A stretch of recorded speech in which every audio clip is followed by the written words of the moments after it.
2. Nesse momento, no entanto, ele ordenou que a construção dos muros fosse interrompida, e assim que Reum e Sinzai receberam a carta.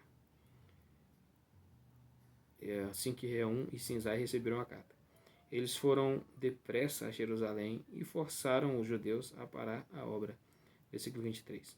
Aliás, fizeram ainda mais do que Artaxerxes tinha autorizado, destruindo parte dos muros que já tinham sido construídos e queimando os portões, e essa foi a destruição relatada a Neemias em Suzã, em Neemias 1:3.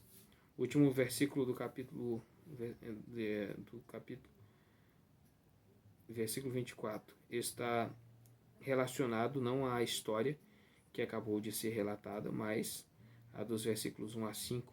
Ela relata que, em virtude das ações obstrutivas dos vizinhos do norte durante o reinado de Ciro, a obra do templo de Deus em Jerusalém foi interrompida e ficou parada até o segundo ano do reinado de Dario, rei da Pérsia, por 16 anos, até 520 a.C.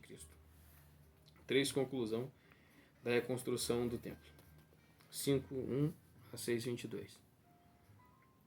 Primeiro, o reinício da construção do templo. 5:1 ao 2. A interrupção da reconstrução do templo não se devia somente à oposição aos judeus por parte dos vizinhos do norte. Deveu-se também, conforme lemos em Ageu 1, aos judeus estarem construindo casas luxuosas para si mesmos.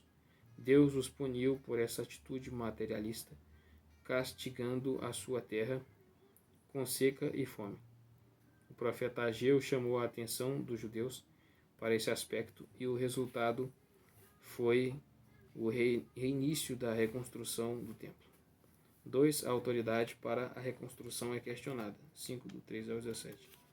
O reinício da reconstrução do templo certamente enfureceu os vizinhos que os judeus tinham ao norte, e foram provavelmente esses que induziram Tatenai, que era governador de toda a satrapia persa e a oeste do Eufrates, a questionar os judeus acerca da autoridade com que estavam agindo.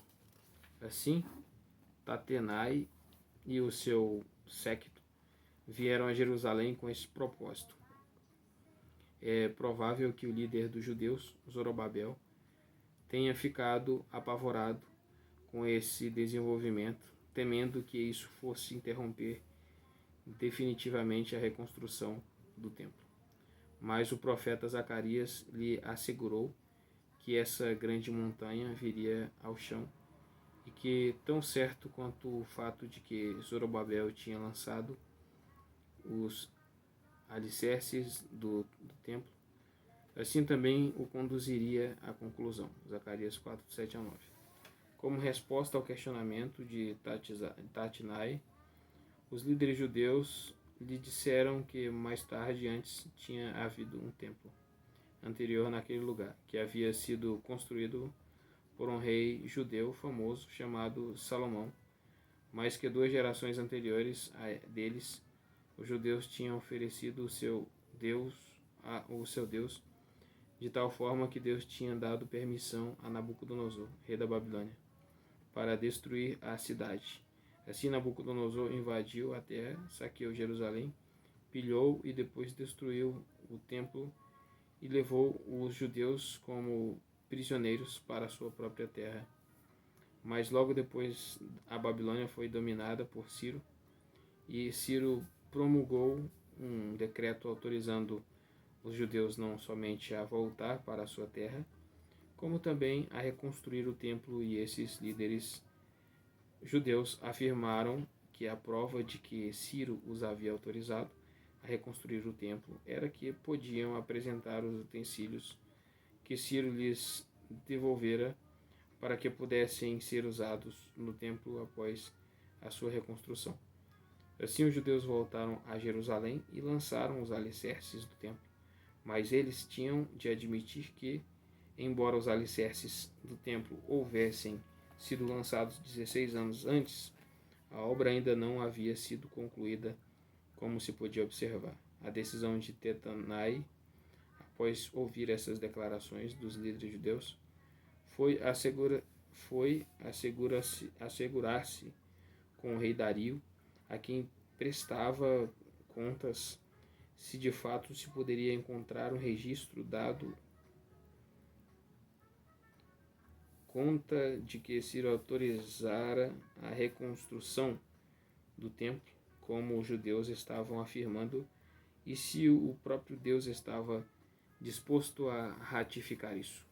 Assim, Tatenai colocou os fatos que os judeus lhe haviam relatado em uma carta endereçada a Deus. Versículo 7.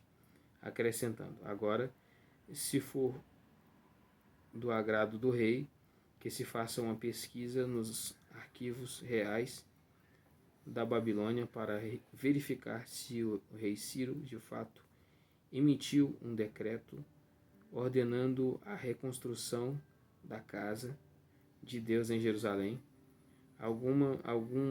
Aguardamos do rei a decisão sobre o assunto, versículo 17.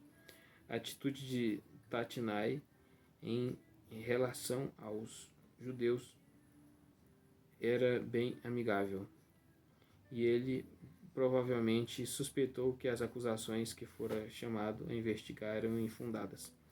Portanto, ele permitiu aos judeus que continuassem a reconstrução enquanto a averiguação era feita com o rei Dario. 3. A autorização para a reconstrução é confirmada, 6 do 1 ao 5.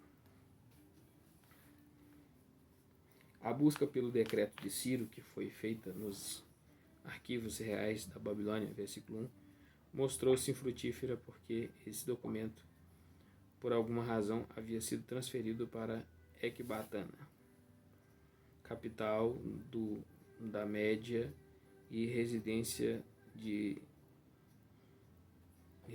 verão dos reis persas,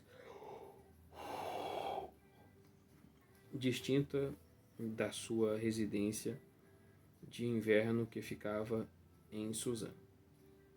Mas o documento foi encontrado em Ecbatana e o seu texto é apresentado nos versículos 3 a 5. A razão de esse texto aqui diferir do texto de 1 do 2 ao 4 é que esta havia sido formulado em um anúncio público aos judeus. O decreto, como foi encontrado em Ecbatana, continha detalhes breves do trabalho e da escritura do templo que estava para ser construído,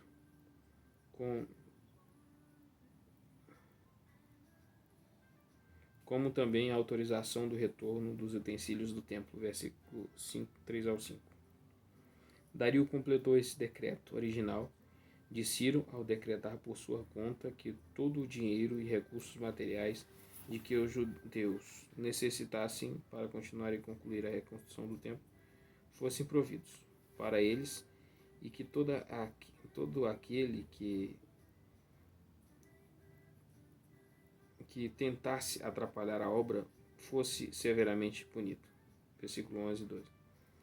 Tatenai e seus companheiros executaram todas as suas instruções. Versículo 13. Assim, as queixas dos vizinhos do norte que visavam atrapalhar os judeus na reconstrução do seu templo acabaram por fim sendo uma grande ajuda para o projeto dos judeus. Além disso, foram ajudados significativamente pelo ministério dos profetas Ageu e Zacarias. Como resultado, o templo foi concluído no terceiro dia do mês de Adar, no sexto ano do reinado do rei Davi. Versículo 15. Em 516 a.C., 4 anos depois de terem reiniciado a reconstrução do templo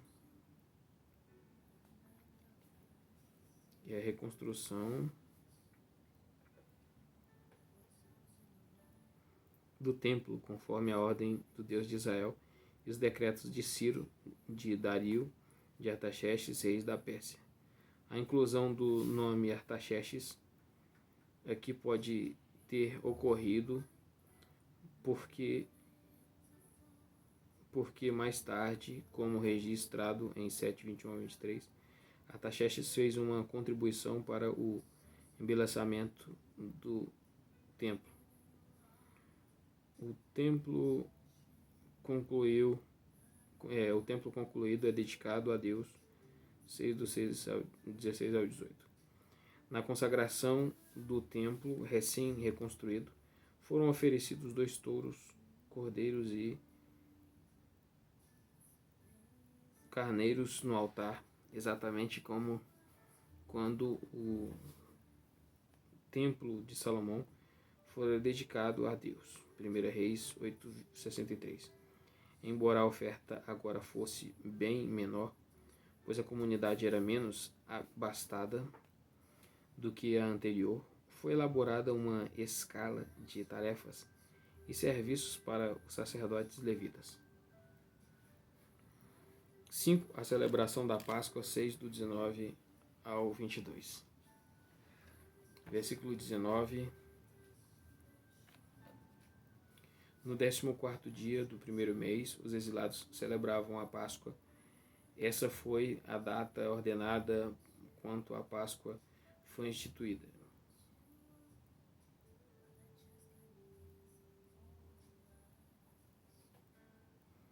Êxodo 12:18. E foi comida também pelos judeus não exilados, e que agora tinham renunciado todos os aspectos de adoração pagã, infiltrados nas suas práticas religiosas. Versículo 21.